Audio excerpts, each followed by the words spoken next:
I want to welcome those of you who are joining us online at all of our other campuses, at Athens Church and down in Fayetteville and all over the place, all over the world. It's so fun to have a community of people all talking about the same thing, learning together, and it's quite a stewardship of opportunity and influence. We don't take that for granted. So there's a story that was told of a Sunday school teacher who had a group of first graders, and he decided that he wanted to explain to these first graders what they had to do to go to heaven. But he decided before he did that, he wanted to know what they already knew, so he thought he would ask them a series of questions to discover kind of where they were in their understanding of heaven and what it took to go to heaven. So he asked them the first question. He says, okay, kids, if I sold my house and my car and had a big garage sale and gave all the money to the church, would that get me into heaven? And all the kids went, no. He said, all right. Second question. If I cleaned the church, mowed the church lawn, and kept everything neat and tidy, would that get me into heaven? All the kids are like, no. He said, what about this? What if I'm kind to animals and give candy to children? Would that get me into heaven? And the kids are like, no. And he said, well then, how can I get into heaven? And the kid in the back stood up and said, you gotta be dead. So today we are in part one of our three-part series, Heaven.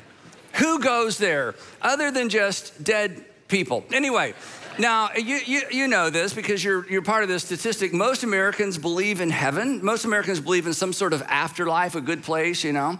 And most Americans, maybe because we're Americans, most of us believe we're going there. And there's a lot of mystery, a lot of questions, you know, a lot of I'm not sure and I don't know about, and don't ask me to explain it too much, but there's just this general sense that there is something beyond this life, and we refer to it as heaven, and it's a good place, and we just assume we're gonna go there. And most of us, or most people in America, so the United States especially, are confident it's just gonna work out somehow, but for now I gotta go work out, for now I gotta go to work, I gotta raise my kids, I gotta go to school, I've got an exam to study for, I've got a meeting to go to. I don't really have time to give it a lot of thought, but I know that there's life after death, there's some sort of heaven, and I'm confident that I'm gonna go there.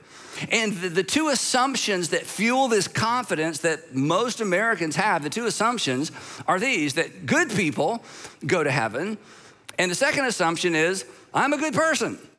I'm good enough for sure, right, for heaven. The good people go, bad people, who knows, don't want to think about that, but good people go to heaven, I'm a good person, and I'm a busy person, and I'm sure somebody else has figured it out. I don't have a lot of time to give a lot of thought to that. Now, some Christians reject this formula, and some Christians reject part of it, and other Christians accept some version of it. So I thought since we're in church, we should talk about it, right? Now, there are obviously some advantages to this way of thinking that, you know, good people go to heaven, I'm a good person. There are several advantages. One advantage is this, that it's just or it's fair. I mean, it only makes sense that good people would go to a good place if there's a place to go to after this life. It's just, it's fair. Good people should be rewarded for being good in this life. And everybody, for the most part, knows what good is and knows what bad is and knows how to be good. And this whole idea is embedded in just about every religious system in some version or another with some variations. And come on, everybody can't be wrong. Number two, here's another advantage. You make the cut, right? Because you're a good person. In fact, compared to some people, you're amazing. I mean, you're an amazing person. And none of us like to admit this because we all hate judgmental people. We don't want to be judgmental.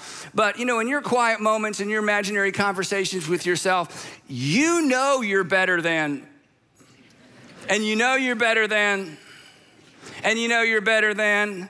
I mean, you just meet some people. Now, you meet some people every once in a while, you're thinking like, wow, they're like an amazing person, but I'm at least good and I know I'm better than, okay? You don't say those things out loud. We shouldn't say those things out loud, but you're a good person. I mean, you're a really good person. In some cases, you're amazing. The third advantage is that this whole idea of good people go to heaven and you're a good person and you're in, is that it supports the notion of a good God. You know, it's so interesting. There's virtually no theology of a bad God that we believe in the beginning, a really bad God created the heavens. It's like the moment people look up and think about God, there's some sense of, well, God is good. And the idea that a good God would want good people in his good heaven or this good afterlife, it just It just makes sense. It goes along with the notion of a good God. He'd want to populate heaven with people like you and people like me. And then the other advantage of this, and this is kind of a sort of a backdoor advantage to why this is a good way to think, is that the fear of not going to heaven should motivate people to be good. In fact, the fear of an afterlife or that there's some cosmic someone watching or keeping score actually is pretty motivating. There would be some kind of payoff. There would be some kind of reward for being kind and good, and especially sacrificing and giving and being generous and going the extra mile. In fact, there is, we've talked about this before, there's a sense of ought to that kind of hangs over all of us. Well, you ought to. But you ought to, and then you do things you ought not do, and it violates your conscience. And these aren't rules you made up, because if you were making up the rules of ought to, you'd just change the rules so you'd never feel guilty, right? So there's just this sense of ought to that hovers over all of humanity, and we find ourselves in situations and we find ourselves thinking, well, I ought to. And if that is divine, if we didn't make that up, if there's some cosmic divine, mind or being behind ought to, then it makes sense that we ought to, and that's a good pressure. And so the idea that I'll be rewarded for doing what I ought to, especially when it costs me and especially when I didn't want to do it, there's a payoff to being extra nice and extra kind and extra self-control. So be good and you'll go to a good place. Now, the problem with the good people go to heaven thing is this, that most people who believe that, maybe you're one of those people, chances are you haven't given it a lot of thought. And I understand why you haven't given it a lot of thought, because you're busy. And how can we know? And it just sort of hangs out over us. And again, everybody can't be wrong. And this seems to be some sort of a universal assumption. But on closer examination, or when you begin to scratch beneath the comforting surface of, hey, I think good people go to heaven and I'm a good person, the good people go to heaven theory or idea, it breaks down quickly. In fact, because you're gonna feel like I'm poking fun a little bit, and I am, it actually becomes a little bit absurd once you actually start to think about it. There's some unsettling realities if you decide to base your eternity, or we base our eternity on this thought, this assumption, or this myth that came from who knows where to begin with, and this is kind of a big one.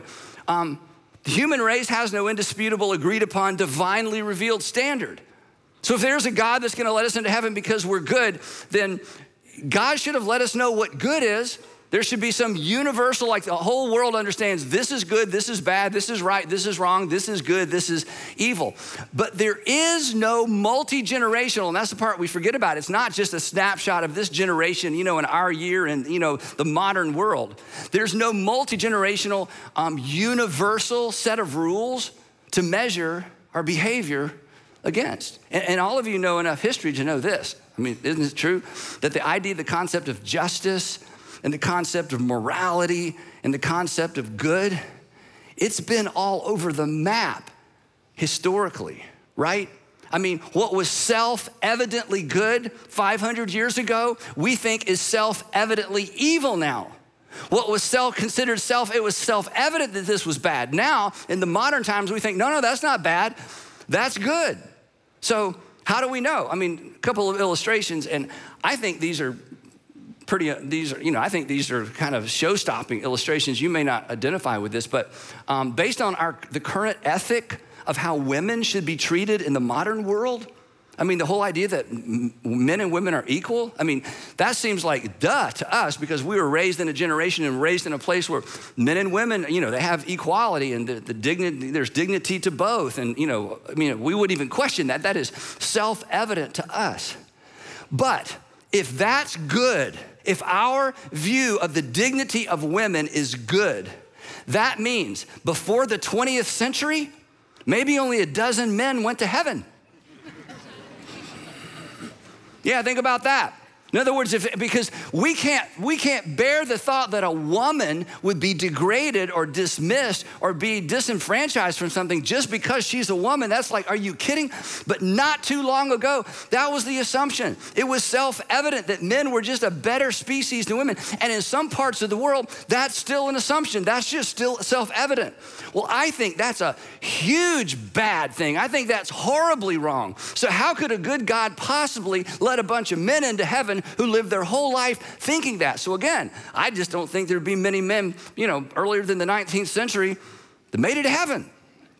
It's kind of absurd, isn't it? Well, women, you're thinking, oh, I love this. We're not done. So, the ladies shouldn't get so excited because this is another tough one. Based on our current Western understanding of the dignity of all people and our thoughts about slavery, then I'm afraid that maybe nobody before the 16th century went to heaven except maybe slaves.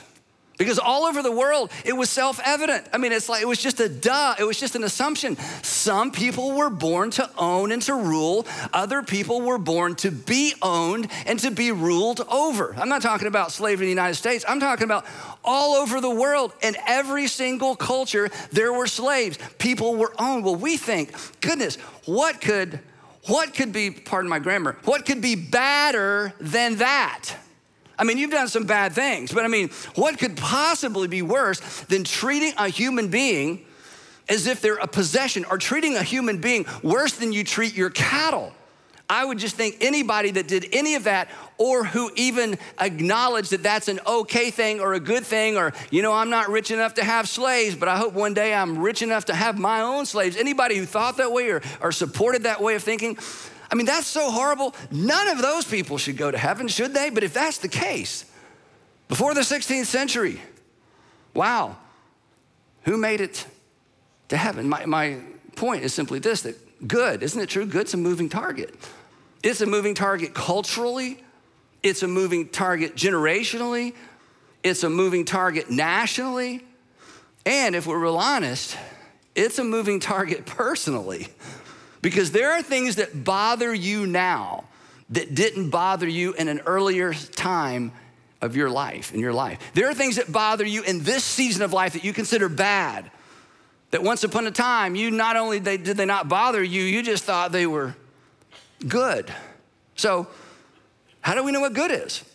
It's constantly changing. There is no consensus. There's not even consensus in the world in this generation, much less when you take into consideration previous generations. Now, of course, some people want to say, wait, Andy, you're the pastor, you're the preacher. You should know better. The Bible, come on, Andy. The Bible tells us the standard. The Bible gives us the standard. The Bible tells us right from wrong and good and bad. And the Bible is the standard by which we should measure our behavior. And the Bible tells us enough about good to know whether or not we're good enough to go to heaven. But I don't advise you use the Bible, because if the Bible is the standard, you do not make the cut. Okay, sometimes people will toss out, well, the 10 Commandments, I try to keep the 10 Commandments. Now, nobody has these conversations with me anymore because I'm a pastor. Nobody wants to talk to me about important stuff, But back when, I was a student and I was in graduate school and I loved, sort of finding these conversations and people toss out, what about the 10 Commandments? And I would always say, well, name them. So you live by the 10 Commandments? I do my best to live by the 10 Commandments. Well, name them. And they couldn't name them if their eternity depended on it, and somehow they thought their eternity depended on it. So it's like, well, I keep the 10 Commandments. No, you don't. Nobody in this room keeps the 10 Commandments, but that's okay to think that. As long as you don't know what they are, it's easy to think you keep them, right? So here's a fun fact. Now, not next time, but our third part of this series, we're gonna actually talk about the 10 Commandments specifically, so you're not gonna wanna miss that, but just a little heads up. The 10 Commandments shows up in the Old Testament book of Exodus. And in the book of Exodus, the word heaven does not appear anywhere in the entire book of Exodus except it refers to the heavens like the sky. There is no correlation between the 10 Commandments or any of the laws given by God and going to heaven. In fact, the Old Testament doesn't have any theology of an afterlife. It's kind of sad. Everybody goes to Sheol. Everybody. See you in Sheol. What's Sheol? I don't know. It's just where you go. We don't know anything about it. That's the whole Old Testament. And yet in the Old Testament, we find all these rules and all these laws. So the Old Testament is no help, and the 10 Commandments are certainly no help, because nowhere connected to the 10 Commandments is there, if you keep these, here's what's going to happen to you in an afterlife. Now, the New Testament is actually worse, because the New Testament is full of stuff about heaven. In fact, in the New Testament, there's more said about heaven than any other ancient literature that talks about the afterlife, by far. There's so much about eternity and so much about heaven, but the New Testament's a bit of a tease, because in the New Testament, if we're trying to find a way to work our way to heaven, the message is good luck, you're doomed. I mean, here's what Paul wrote, and Paul was a great Jew. He was a Pharisee. He was like Paul was one of the goodest, I know it's not the right really word. He was one of the goodest of all the good people. And then he becomes a Jesus follower.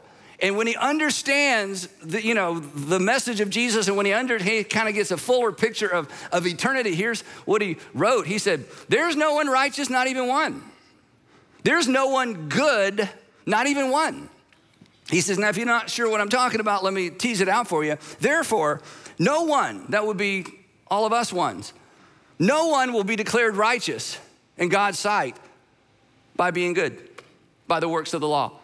That if you find law in the Bible, or if you find law anywhere and you think, if I can just keep these laws and if I can be consistent, then I'm gonna be declared righteous and good enough for God, Paul says, you're kidding yourself. And then there's this famous statement that many of us heard growing up, if you grew up around church, all have sinned, for all have sinned and fallen short of the glory or the presence of God. The Bible does not provide us with a standard of conduct that guarantees us heaven, even though there's so much in the Bible about heaven. In fact, it's just the opposite. Now, at this point in our discussion, three-part discussion, I'm not arguing that the Bible is correct about heaven. I'm just saying that's what the Bible says. It gives us no help. There is no magic list that if you do the following, you'll be right with God and go to heaven when you die. It does not exist. And anyone who thinks it does, I'm being a little critical, you just haven't read the Bible, right? So the unsettling reality is we have no established standard. Now, there's some other problems with this. I'm gonna go through these a little bit quicker. Second problem with the good people go to heaven is we don't know what percentage of our actions have to be good to make the cut. Is it like a test? Like you have to have 70% good? Or is it 50% good? Is it 20% good? The point is you have no idea. First of all, we don't even know what good is exactly, and we don't know what percentage of our deeds have to be good to make the cut to get to heaven. Nobody told us. Does God factor in our environment?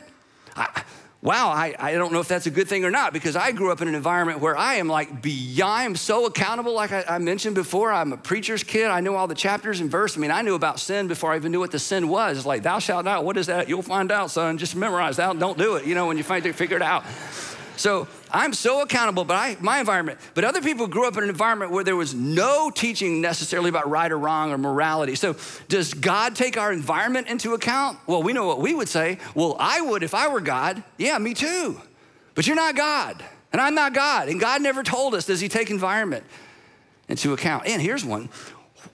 This is scary. At what age do our deeds start counting? I hope somewhere past 50, right? When does God start saying, start the ledger sheet? Oh my goodness. When does it start? I know I'm kind of making fun, I'm kind of poking, but shouldn't we know? Come on. If heaven depends on this, shouldn't the formula and shouldn't the system be a little bit clearer, right? Number three, we don't know if thoughts and motives count against us. Is it just what we do or why we did what we did? How about this? According to the, good people go, you could be out of time and not know it. You may have done so many bad things that you don't have enough time to do enough good things to make up for your bad things. I know, and you kind of chuckle, but we don't know. What if that's the case? And again, you don't even know how the bad things measured against each other. You're thinking, well, this was super bad, this wasn't that bad, but you don't know you're making that up. You may have done so many bad things that you do not have time to make up for them, and you don't even know if there's a way to make up for them. See, we think, well, my good outweighs my bad. Well, that's an interesting thought. First of all, you define what's good and bad. You decide what the scale looks like, and you decide which way it tips, but you have no idea if God even has a scale. There may be bad things you do that just you're out, period, no matter how many good things you do. But what if you're out of time? You could be doomed and not know it, which means you're being good for nothing. You're trying to be a good person going, did you see it? Did you see it? Did you see it? Could you not think about that? Could you see it? And you could be doing all this good stuff for nothing because it doesn't count because you've already done so many bad things. You say, Andy, this is kind of absurd. I know. You scratch beneath the surface of the good people go to heaven idea and it falls completely apart. And then here's another one. You could miss heaven by one good deed. There's got to be a cutoff, right? I mean, there's got to be a group that's, you were so close. Sorry, you were, I know it's kind of silly. Oh, good. In other words, think about it. You were right on the edge. The scale was tipping in your direction. And if you had not lost your temper with that customer service agent, you'd still be in, but you lost your temper and you're out. And you don't even know you're out. One infraction bumped you out. But here's the really big problem with the whole system. I want you to think about this.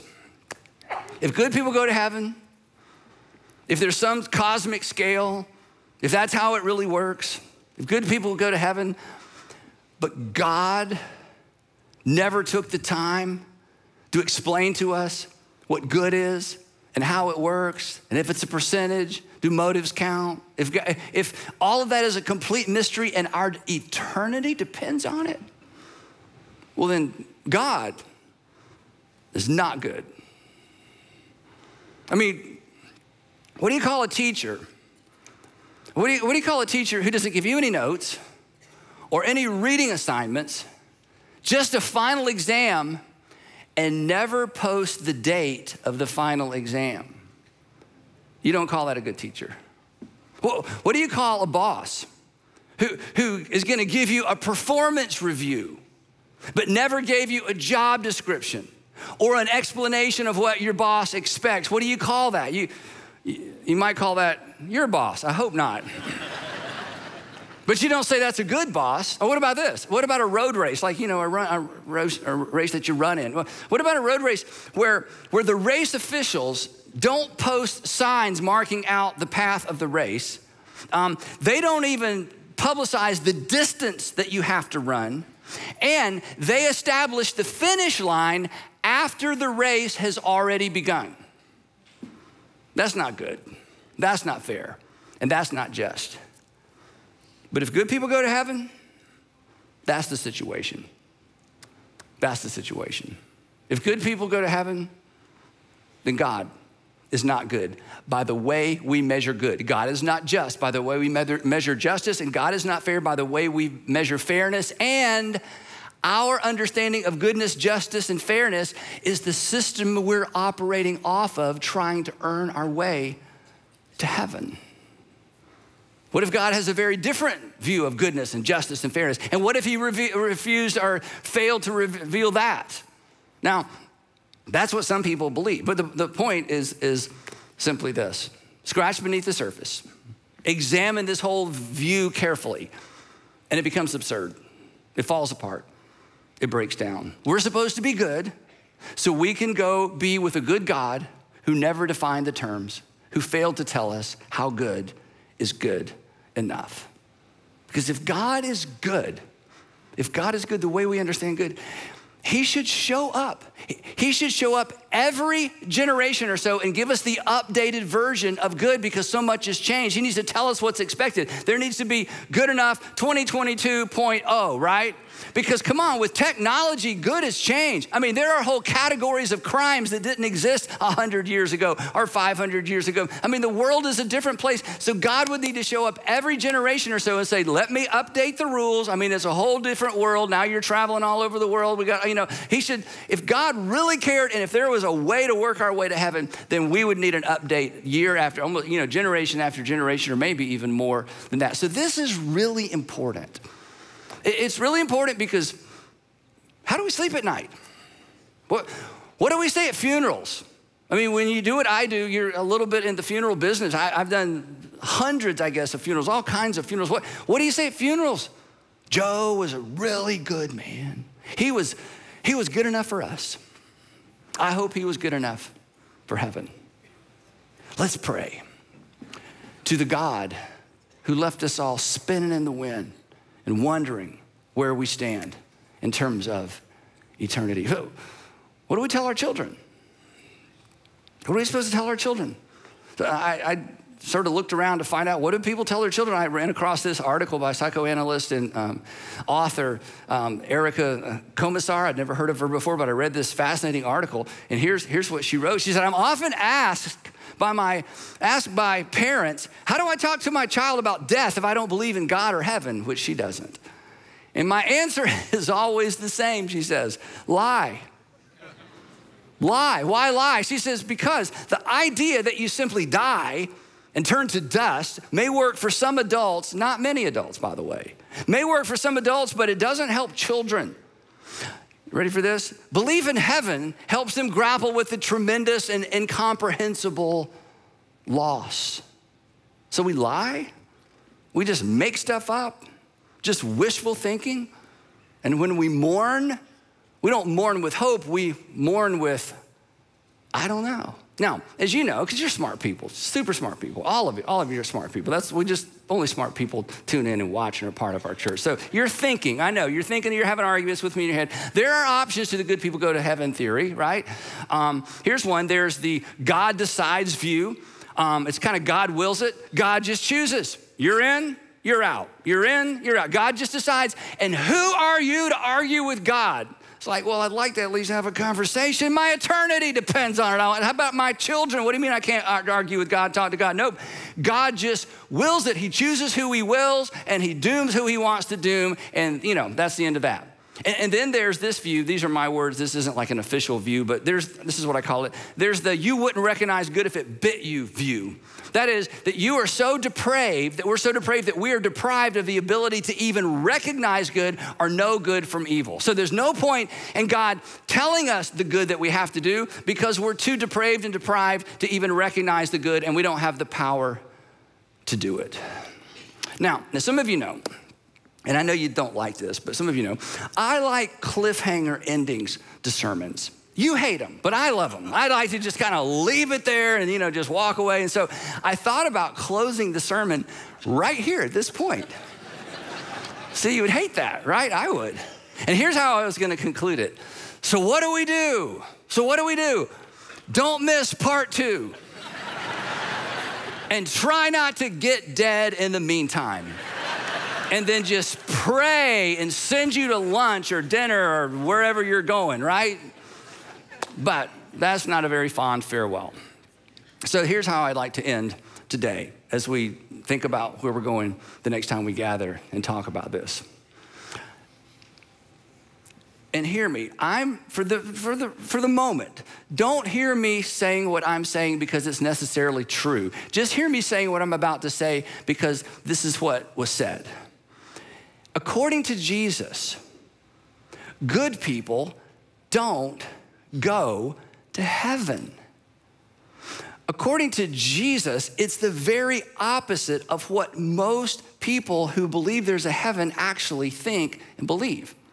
And the fact that Jesus didn't believe that good people go to heaven, that doesn't necessarily make it true. That's just what he taught. And that's what he said. And clearly it's what he believe. But at the same time, and here's the gotcha, here's the strange thing, here's the sit up straight and pay attention, here's the wow, that's something to consider. Jesus did not teach that good people go to heaven, but Jesus instructed his followers to be good. And more than that, to do good. To be good and to do good to each other and to be good and to do good to their enemies. Which means Jesus believed we are capable of doing good. And Jesus believed that we're able to recognize the difference between good and bad, good and evil, what's good for another person and what's not good for another person. So he instructed his followers to do good and to be good, even to the people who mistreat them. And he said, here's how good I want you to be. I want you to be as good as my Father in heaven, but not so you'll go to heaven. Nothing Jesus taught, nothing Jesus illustrated, nothing Jesus parabolized points to the fact that somewhere there's a magic list. There's a list. And if you can just stay on the positive side of the ledger, you're in. Not only did he not infer that, not only did he not teach that, he taught the very opposite. And yet at the same time, he instructed his followers to be good. And not only did he instruct them to be good, if you've read the Sermon on the Mount, he took good to a whole nother level. He took good to such a level that the best people, the goodest people, the Pharisees and the teachers of the law, they found themselves condemned under Jesus' teaching as not even being good enough to keep their own laws. And yet never once did Jesus infer that if you're good enough, you'll spend eternity in heaven. Now, that doesn't mean Jesus was right. My point is this. When it comes to the good people go to heaven, you got to take everything about Jesus, everything he did, everything he taught, and you have to take it off the table and set it aside, because Jesus and the teaching of Jesus is irrelevant to the thought that somehow there's a cosmic scale, that if my good outweighs my bad, I'm good to go. Be like my Father in heaven, but not so you'll go to heaven. And then, you know the end of this story. The good people, Pharisees, teachers of the law keepers, and the bad people, the Romans, they conspired together and they killed him. They crucified him. But he had the final word, because from the cross, it's so amazing, from the cross, he said to a very bad man, I will see you on the other side. If Jesus is who his first century followers claimed he is, that's really good news. You don't have to lie to your children. You don't have to lie to your grandchildren. Let me tell you what's good news. And again, this is my world. When you lose a loved one, you can grieve with hope. You can full on grief with hope. I've done so many funerals, and most of the funerals I do, I'm surrounded by Jesus followers who grieve with hope. But I've done some gravesides, and I've done some funerals where it was all grief, very little hope. If good people go to heaven and you have no idea how the system works, there's not much hope. And yet the followers of Jesus stated clearly, you can grieve with hope. Again, I'm not arguing Jesus was right. I'm just telling you what he taught. If Jesus was correct, this is so amazing. Don't let your mind rush ahead, okay? If Jesus was correct, God so loved the world that he showed up. And he didn't have to show up every generation to update the rules. He showed up one time to show us the way, to tell us the way. And then when Jesus was questioned, as blasphemous as this was, he said, fellas, I am the way. Instead of giving us a list, God gave us himself. For God so loved the world that he gave his one and only son, that whoever behaves like him, that whoever behaves correctly, whoever does more good than bad. No, this is why you got to take Jesus out of the equation. The good people go to heaven equation. Whoever puts their trust in him, believes in him, that person will not be lost to God, regardless of what they've done or didn't do. Will not be lost to God, or your English text says will not perish, but they'll have something the Old Testament never refers to. In the context of life after death, you'll have eternal life. If Jesus was correct, this is amazing. And let me tell you who wrote this, okay? This is John. I say this all the time, but I'm gonna keep saying it. This is John, who spent 3.5 years with Jesus, saw the whole thing. John, who took care of Mary's mother after the fact. Don't you know he had great questions? Okay, like when he was 11, about when he was 10, about when he was 12, okay, about his brothers and sisters. This is John, who knew the whole story from beginning to end, takes care of Mary until Mary passes away later. John tells us, look, I'm like Peter, I'm like the rest of the guys. I came into this story assuming that we had to keep the law and we didn't know what happened after life. We know we all went to Sheol, but we hope God sorted it out and there was something good and there was gonna be a resurrection someday and there was gonna be a judgment and we hope we made it. But there was no confidence, there was no assurance. We were just doing the best we could. And then we sat under the teaching of Jesus for 3.5 years and it was completely different, completely different. And here's what we learn.